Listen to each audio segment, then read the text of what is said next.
Hello, wildlings. I'm your Creepsmith, and you found my Fear Forge. Lucky you. Thank you for coming back, wildlings. In our continuing story tonight, we have The Harbormaster, Part 2, by Robert W. Chambers. The 3 days' voyage by boat and rail was irksome. I bought my kit at St. Croix on the Central Pacific Railroad, and on June 1st began the last stage of my journey via the St. Isolde broad gauge, arriving in the wilderness by daylight.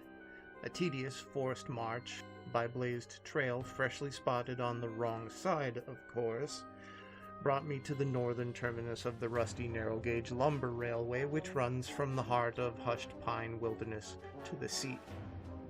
Already a long train of battered flat cars piled with sluice props and roughly hewn sleepers was moving slowly off to the brooding forest gloom when I came in sight of the track, but I developed a gratifying and unexpected burst of speed, shouting all the while. The train stopped. I swung myself aboard the last car, where a pleasant young fellow was sitting on the rear brake, chewing spruce, and reading a letter. "Come aboard, sir," he said, looking up with a smile. "I guess you're the man in a hurry." "I'm looking for a man named Halyard," I said, dropping rifle and knapsack on the fresh-cut, fragrant pile of pine. "Are you he?" "No, I'm Francis Lee, bossing the mica pit at Port of Waves," he replied. "But this letter is from Halyard asking me to look out for a man in a hurry from Bronx Park, New York."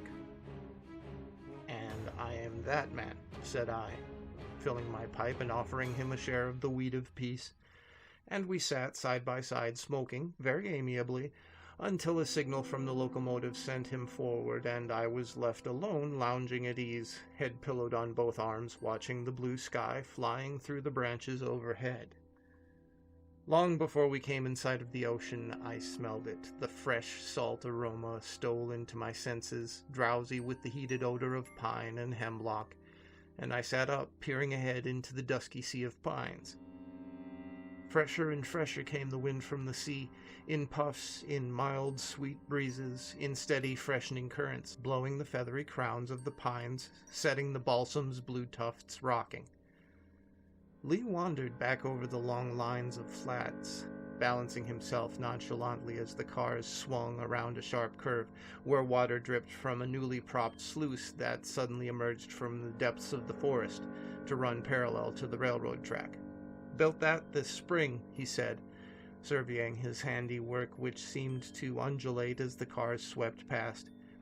"It runs to the cove, or ought to." He stopped abruptly with a thoughtful glance at me.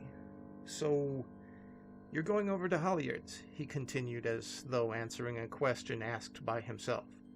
I nodded. "You've never been there, of course." "No," I said, "and I'm not likely to go again." I would have told him why I was going if I'd not already begun to feel ashamed of my idiotic errand. "I guess you're going to look at those birds of his," continued Lee placidly. "I guess I am," I said sulkily, glancing askance to see whether he was smiling. But he only asked me, quite seriously, whether a great auk was really a very rare bird, and I told him that the last one ever seen had been found, dead, off Labrador in January of 1870. I then asked him whether these birds of Halyard's were really great auks, and he replied somewhat indifferently that he supposed they were. At least nobody had ever before seen such birds near Port of Waves. "But there's something else," he said, running a pine sliver through his pipe stem. "Something that interests us all here more than auks, big or little. I suppose I might as well speak of it, as you are bound to hear about it sooner or later." He hesitated, and I could see that he was embarrassed, searching for the exact words to convey his meaning. "If," said I, "you have anything in this region of more importance to science than the great auk, I should be very glad to know about it.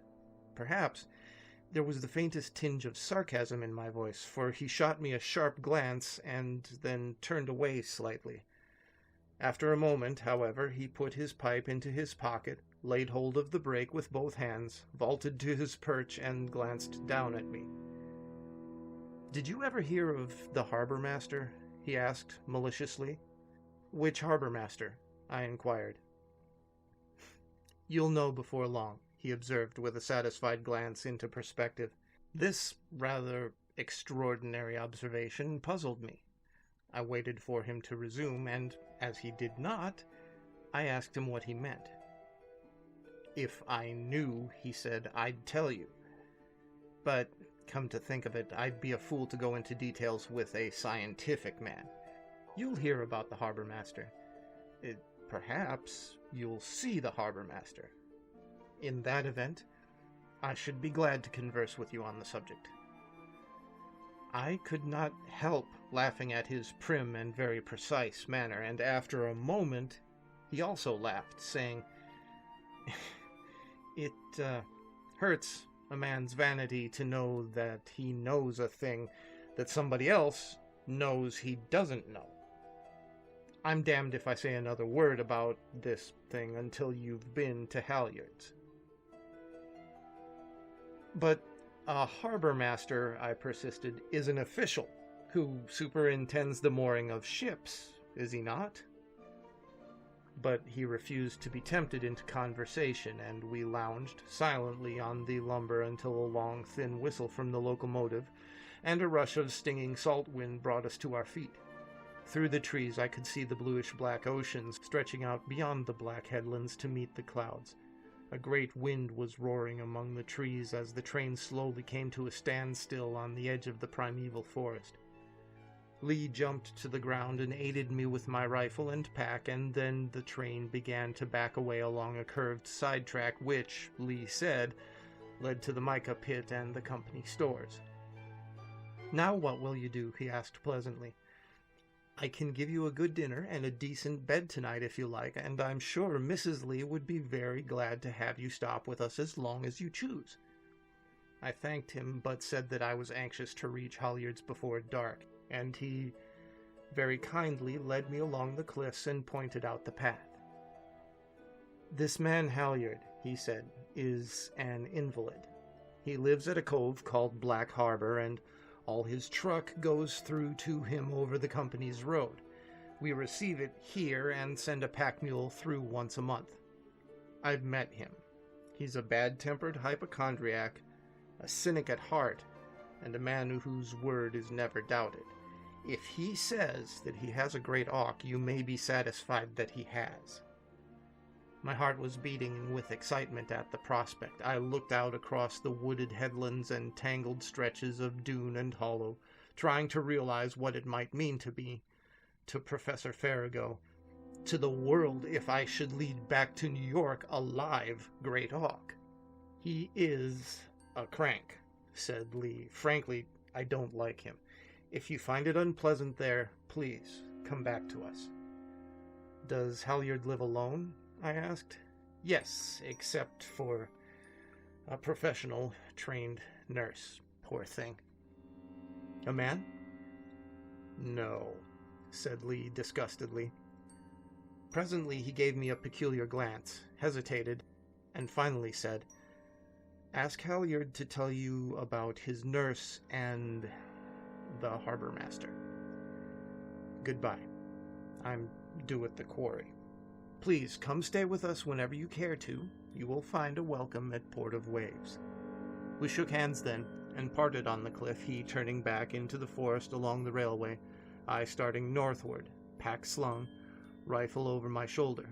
Once I met a group of quarrymen, faces burned brick red, scarred hands swinging as they walked, and as I passed them with a nod, turning, I saw that they had also turned to look after me, and I caught a word or two of their conversation, whirled back to me on the sea wind.